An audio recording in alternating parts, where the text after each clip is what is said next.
Hello friends, welcome to सम्यक online और मैं हूं आनंद। आज हम पिछले वीडियो के आगे के क्रम को देखने वाले हैं। अगर आपको याद हो तो पिछले वीडियो में हमने फिस्कल पॉलिसी के बेसिक्स को देखा था कि फिस्कल पॉलिसी क्या है, फिस्कल पॉलिसी का शब्द कहाँ से आता है। उसके बाद हमने देखा था कि फिस्कल पॉलिसी के उद्देश्य क्या हैं। फिर हमने देखा था कि कैसे दो प्रकार की फिस्कल पॉलिसी से अलग अलग परिस्थितियों को सरकार मैनेज करती है। यदि मार्केट में पैसा बहुत ज़्यादा है तो उसको सोखने के लिए कॉन्ट्रैक्शनरी फिस्कल पॉलिसी लेती है, और यदि पैसे को बढ़ाना है, तरलता को बढ़ाना है या मंदी से अर्थव्यवस्था को उबारना है तो सरकारें विस्तारवादी फिस्कल पॉलिसी अपनाती हैं। और हमने देखा था कि दोनों में क्या क्या चीज़ें होती हैं कि विस्तारवादी फिस्कल पॉलिसी में सरकारें खर्च ज़्यादा करती हैं और टैक्सेशन कम लगाती हैं। इसके विपरीत कॉन्ट्रैक्शनरी फिस्कल पॉलिसी में सरकार खर्च कम करती है और लोगों से टैक्स के माध्यम से, अन्य माध्यमों से पैसा सोखती है। अब आगे बढ़ेंगे और आज के डिस्कशन में हम देखेंगे कि what are the components of fiscal policy, मतलब फिस्कल पॉलिसी के घटक क्या हैं, किनसे बनती है फिस्कल पॉलिसी। बहुत ही इंपॉर्टेंट और बहुत ही सिंपल आज का डिस्कशन होगा। मुद्दा गंभीर है किंतु हम बहुत आसान शब्दों में समझेंगे कि फिस्कल पॉलिसी के घटक क्या हैं, कंपोनेंट्स क्या हैं। यहाँ तक आप समझ गए होंगे कि दरअसल सारी कहानी सरकार के पास आने वाली प्राप्तियों और सरकार के जेब से जाने वाले खर्चों को लेकर है। इसलिए इस फिस्कल पॉलिसी की जब हम बात करेंगे तो दरअसल दो चीज़ें यहाँ पर देखने वाली हैं। पहला है रिसीट्स, जिसे हम कहते हैं प्राप्ति। ये वो धन है, वो पैसा है जो सरकारी खजाने में जितने भी सोर्सेज हैं, जितने भी माध्यम हैं, उनसे प्राप्त होता है, उसको हम प्राप्ति कहते हैं। और दूसरा है एक्सपेंडिचर, जिसको हम व्यय कहते हैं।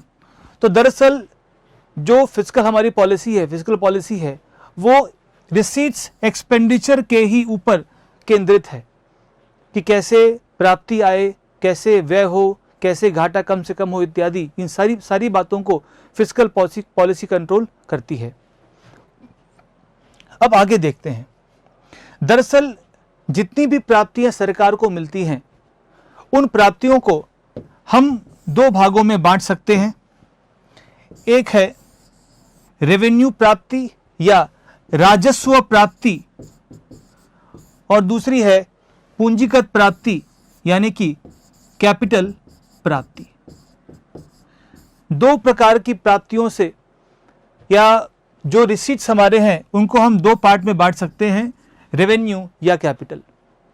हम आज इन सब के बारे में विस्तार से बात करेंगे कि what is revenue receipt, what is capital receipt. दूसरी ओर जो व्यय है सरकार का, जो भी सरकार खर्च करती है, उनको भी हम दो प्रकार से बांट सकते हैं। उनमें से एक का नाम है रेवेन्यू और दूसरे का नाम है कैपिटल। इसका मतलब यह हुआ कि सरकार की प्राप्तियां और सरकार के व्यय दोनों को ही हम राजस्व और पूंजीगत दो वर्गों में बांट सकते हैं। अब इन्हें विस्तार से देखते हैं। अगर हम एक चार्ट बनाएं तो सरकार की फिस्कल पॉलिसी में दरअसल दो घटक, दो अंग हम देखते हैं। एक है सरकार की रिसीट या प्राप्ति और दूसरा है सरकार का एक्सपेंडिचर या व्यय। जैसा कि हमने देखा कि रिसीट दो प्रकार के होते हैं। एक है रेवेन्यू रिसीट, दूसरा कैपिटल रिसीट। वैसे ही एक्सपेंडिचर भी दो प्रकार के हैं, रेवेन्यू एक्सपेंडिचर और कैपिटल एक्सपेंडिचर। आम जनता के लिए, सभी प्रकार के अभ्यर्थियों के लिए ये बहुत इंपॉर्टेंट है जानना कि सरकार अपने बजट में जिन जिन वर्गों में प्राप्तियों और व्यय को वर्गीकृत करती है उनका मतलब क्या है, उनका उद्देश्य क्या है। सरकार को जो भी पैसा मिलता है सरकार कहती है या तो वो रेवेन्यू है, राजस्व है, या फिर वो कैपिटल है, मतलब वो पूंजीगत है। वैसी प्राप्तियां जो सरकार को एक निश्चित अवधि पर होती रहती हैं, सरकार की आय का रूप लेती हैं, उसे कहते हैं रेवेन्यू रिसीट्स। जैसे टैक्स के माध्यम से होने वाली प्राप्ति, सरकार को हर वर्ष कुछ न कुछ पैसा टैक्स से मिलता रहता है। एक ही व्यक्ति पर सरकार बार बार टैक्स लगा सकती है और हर साल उससे पैसा वसूल सकती है। आय कर हो, निगम कर हो, जीएसटी हो, इन सभी माध्यमों से सरकार को पैसा मिलता रहता है और ये एक नियमित रूप से आने वाला धन है। इसे कहा गया है रेवेन्यू रिसीट। उसमें से उसका एग्जाम्पल है टैक्स रिसीट। टैक्स के अलावा नियमित रूप से सरकार की आय के स्रोत क्या हैं? सरकारी कंपनियों के मुनाफे। सरकार बहुत प्रकार की कंपनियां चलाती हैं या बहुत सारी कंपनियों में सरकार के शेयर हैं जिनसे सरकार को लाभांश मिलता है, डिविडेंड्स मिलते हैं, प्रॉफिट मिलता है और वो सरकार की आय है जो सरकार को एक निश्चित अवधि में, हर तिमाही में, हर वर्ष में मिलता रहता है। तो आप कह सकते हैं नॉन टैक्स रेवेन्यू से भी सरकार प्राप्त करती है, जैसे कि मुनाफा है, डिविडेंड है, किसी प्रकार का भुगतान है, पेनाल्टी है, जुर्माना है इत्यादि। ये सब सरकार के आय के स्रोत हैं, किंतु इनको टैक्स में रखा नहीं जाएगा, ये नॉन टैक्स में शामिल किए जाएंगे। इसके विपरीत वह प्राप्ति जो सरकार को पूंजी के रूप की होती है, मतलब इसके अतिरिक्त जो कुछ भी आएगा सरकार को, उसे कैपिटल में रखा जाएगा। जैसे सरकार ने विनिवेश किया, डिसइन्वेस्टमेंट किया, अब सरकार ने अपने ही शेयर को बाजार में बेचा और उससे पैसे मिले। शेयरों की बिक्री दरअसल एक प्रकार के पूंजी का लिक्विडेशन है। शेयर हमारे लिए पूंजी के बराबर हैं, हमारी संपत्ति को बढ़ाते हैं। तो यदि सरकार अपने शेयर बेचती है, उससे जो पैसा आता है वो दरअसल पूंजीगत प्राप्ति का एक रूप है, क्योंकि वो पूंजी के बदले में सरकार को मिला है। वैसी सभी प्राप्तियां जो नियमित रूप से नहीं होती, किसी पूंजी के विक्रय से होती है, किसी पूंजी के रूप से आती हैं, उनको बोलते हैं पूंजीगत प्राप्तियां। उनमें से प्रमुख है सरकार के विनिवेश के द्वारा होने वाली प्राप्ति, यानी कि सरकार ने अपना शेयर बेचा, उससे प्राप्त किया। इसके अतिरिक्त सरकार किसी और संपत्ति से अगर धन प्राप्त करती है, भूमि बेचकर प्राप्त करती है, कोई ऐसा शेयर सरकार ने अपना पूरा हिस्सा बेच दिया, किसी कंपनी को सरकार ने प्राइवेटाइज कर दिया, तो किसी अन्य प्रकार की संपत्तियों से आने वाली प्राप्तियां पूंजीगत प्राप्ति में शामिल की जाएंगी और ये संपूर्ण सरकार की प्राप्ति को दर्शाते हैं। तो प्राप्तियों में रेवेन्यू है, रेवेन्यू में टैक्स, नॉन टैक्स है और पूंजीगत में पूंजी के माध्यम से आने वाली प्राप्तियां शामिल हैं। अगर हम व्यय को देखें तो व्यय भी दो प्रकार के होते हैं, राजस्व और पूंजीगत। अब जरा हम व्यय पे नजर डालते हैं। यह है रेवेन्यू एक्सपेंडिचर और यह है कैपिटल एक्सपेंडिचर। सरकार के वैसे व्यय जो सरकार के द्वारा उपभोग या रखरखाव पर खर्च होते हैं, उसे राजस्व व्यय कहते हैं, रेवेन्यू एक्सपेंडिचर कहते हैं। उदाहरण के लिए 4 प्रकार के ऐसे व्यय हैं जिनको आप राजस्व व्यय में रख सकते हैं, जो आमतौर पे किसी भी प्रकार की पूंजी का निर्माण नहीं करते और केवल सरकार के द्वारा रखरखाव, उपभोग पर खर्च किया जाता है। उनमें से पहला है सब्सिडी या अनुदान पर किया गया व्यय। भारत सरकार बहुत प्रकार की सब्सिडीज देती हैं, जैसे एलपीजी है, फूड है, राशन है, ईंधन इत्यादि। ये जो भी व्यय किया जाता है, ये सरकार के लिए किसी पूंजी का निर्माण नहीं करता, सरकार को आने वाले वर्षों में कुछ कमा कर देने वाला नहीं है। ये दरअसल आम जनता के स्वास्थ्य के लिए, रखरखाव के लिए, उपभोग के लिए किया गया है। It is made for the consumption, the maintenance of the health of the people etcetera. So subsidy का जो खर्च है वो सरकार के द्वारा दरअसल एक रखरखाव का खर्च है। तो जो पहला हमारा एक्सपेंडिचर होगा वो होगा सब्सिडी का, जो रेवेन्यू में शामिल किया जाएगा। इसके अलावा डिफेंस, रक्षा के अंतर्गत किए जाने वाले खर्च। हमारे पास बहुत बड़ी सेना है, हम हथियार परचेज करते हैं, तो ये हथियार की खरीद, सेनाओं का जो रखरखाव है, ये दरअसल देश की सुरक्षा के लिए है। इससे कोई संपत्ति का निर्माण नहीं होता और ये भी दरअसल रेवेन्यू एक्सपेंडिचर में शामिल किया जाता है। तीसरा जो हमारे पास पार्ट है वो दरअसल ब्याज का भुगतान है, इंटरेस्ट पेमेंट्स। सरकार हर वर्ष लोन लेती है, ब्याज उधार लेती है। ब्याज उधार क्यों लेती है? हम देखने वाले हैं कि सरकार की प्राप्तियां सरकार के व्यय से हमेशा कम ही होती हैं, क्योंकि सरकार को खर्च बहुत ज़्यादा करना पड़ता है और आमदनी के सोर्स काफ़ी कम होते हैं। तो सरकार की प्राप्तियां दरअसल कम होती हैं, सरकार का खर्च ज़्यादा होता है, तो सरकार को हर वर्ष कुछ न कुछ उधार लेना पड़ता है, बोरो करना पड़ता है। उस उधार के बदले सरकार को ब्याज चुकाना पड़ता है और वो ब्याज ऐसा खर्च है जो दरअसल लोन को चुकाने के लिए लिया गया है या उसका भुगतान किया गया है। इससे कोई संपत्ति का निर्माण नहीं होता। इसको ऐसे देखें आप, मान लीजिए आपने 10 लाख रुपए का लोन लिया और आपने उससे कोई भूमि का टुकड़ा खरीदा, कोई बिल्डिंग बनाई। आपने जो लोन लिया उस पर आपको प्रति माह मान लेते हैं 1000 रुपये का ब्याज देना पड़ता है, सिर्फ ब्याज, मूलधन के अलावा। तो 10 लाख रुपए जो आपने लिए उससे आपको भूमि का टुकड़ा मिल गया, आपको मूलधन वापस करना पड़ेगा और साथ ही साथ एक्स्ट्रा आपको ब्याज चुकाना पड़ेगा।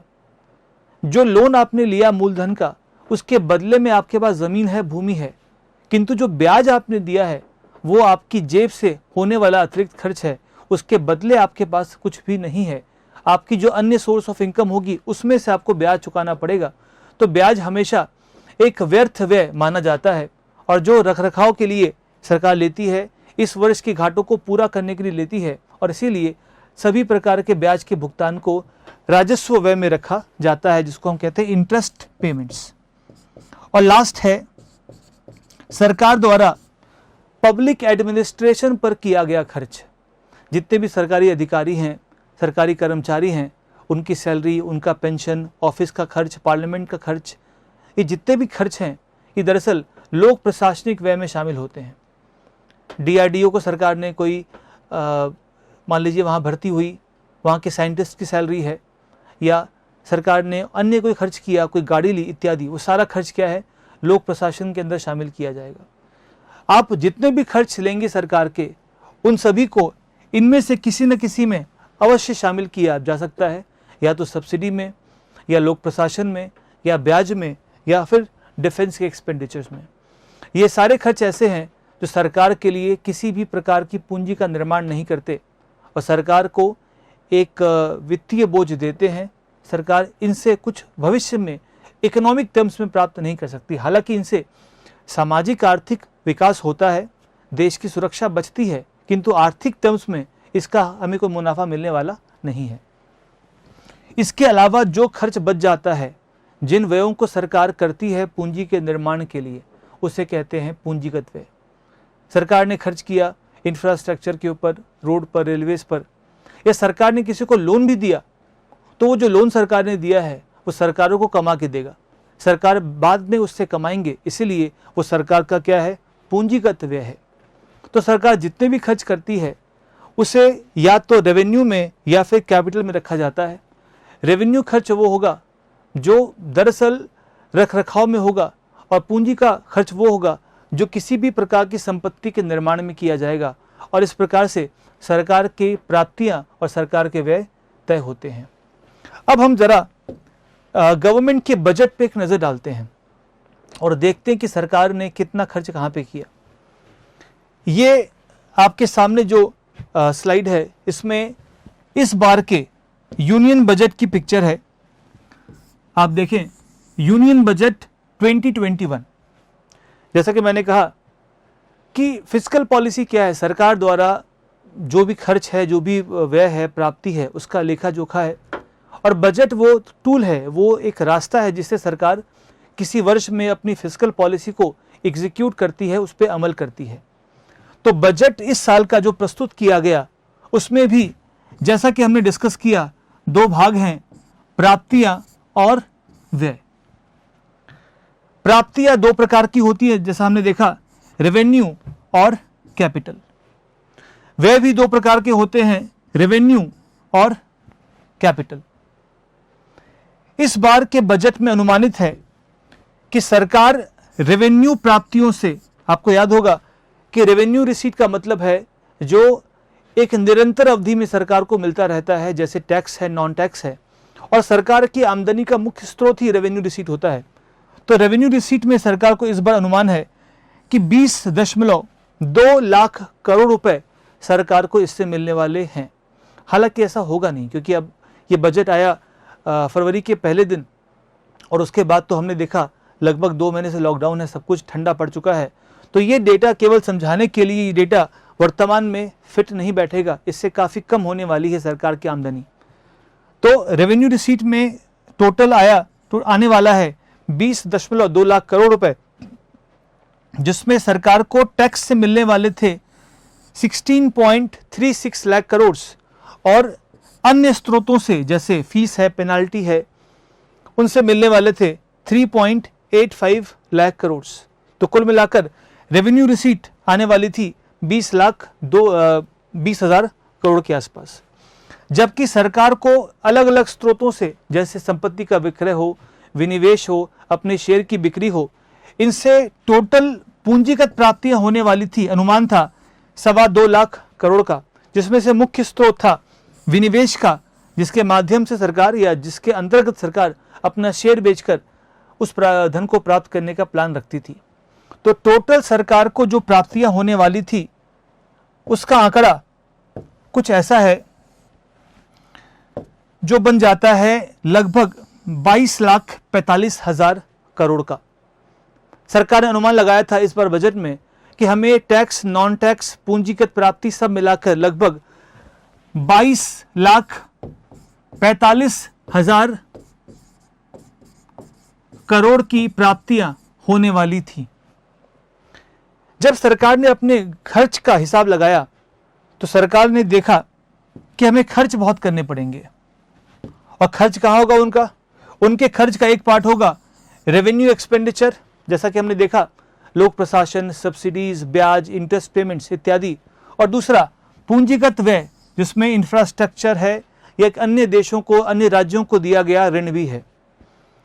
तो सरकार जब हिसाब लगा रही थी अपने व्यय का, तो सरकार का टोटल व्यय आया 30.42 लाख करोड़, 30,42,000 करोड़ का व्यय सरकार को करना था इस साल, जिसमें राजस्व व्यय की मात्रा सबसे अधिक थी, लगभग 26,30,000 करोड़ की, और पूंजीगत व्यय की मात्रा कम थी, जो लगभग 4,12,000 करोड़ की थी। तो टोटल हुआ 30,42,000 करोड़ का। अब आप देखें, सरकार की प्राप्ति तो आई 22,45,000 करोड़ की, और सरकार का एक्सपेंडिचर आया 30,42,000 करोड़ का। इसका मतलब स्पष्ट है कि प्राप्तियां बहुत कम हैं, खर्च बहुत ज़्यादा है, और लगभग 8 लाख करोड़ का घाटा सरकार के बजट में लगने वाला है। और ये घाटा हमारे डिस्कशन का अगला पड़ाव होगा, जिसपे हम अलग अलग प्रकार के घाटों की बात करेंगे। आज के लिए हमने देखा कि फिस्कल पॉलिसी की क्या घटक हैं। फिस्कल पॉलिसी के राजस्व प्राप्ति, पूंजीगत प्राप्ति, राजस्व व्यय और पूंजीगत व्यय, ये 4 प्रकार के घटक हैं। बजट की बात करेंगे तो बजट में ऐसे ही सरकार बजट को लिखती है, और अलग अलग हेड्स के अंतर्गत वो ये लिखती है कि कहाँ से कितना पैसा आएगा, और प्राप्तियाँ आमतौर पे हमारे खर्च से कम होती हैं, जिस कारण से सरकार को प्रतिवर्ष उधार लेना पड़ता है, क्योंकि सरकार के बजट में घाटा होता है। अब हमारा सबसे इम्पॉर्टेंट टॉपिक शुरू होगा, जिसे हम कल देखेंगे, और वो होगा सरकार के विभिन्न प्रकार के घाटे। हम बात करेंगे कि सरकार के कितने प्रकार के घाटे हैं और उन घाटों से सरकार कैसे उबरने का प्रयास करती है। आज के लिए इतना ही, हम कल मिलेंगे और घाटों पे एक डिटेल चर्चा करेंगे। आपके जो भी डाउट्स हैं आप कमेंट बॉक्स में डाल सकते हैं, उसको हम नेक्स्ट लेक्चर में शामिल ज़रूर करेंगे। Thank you.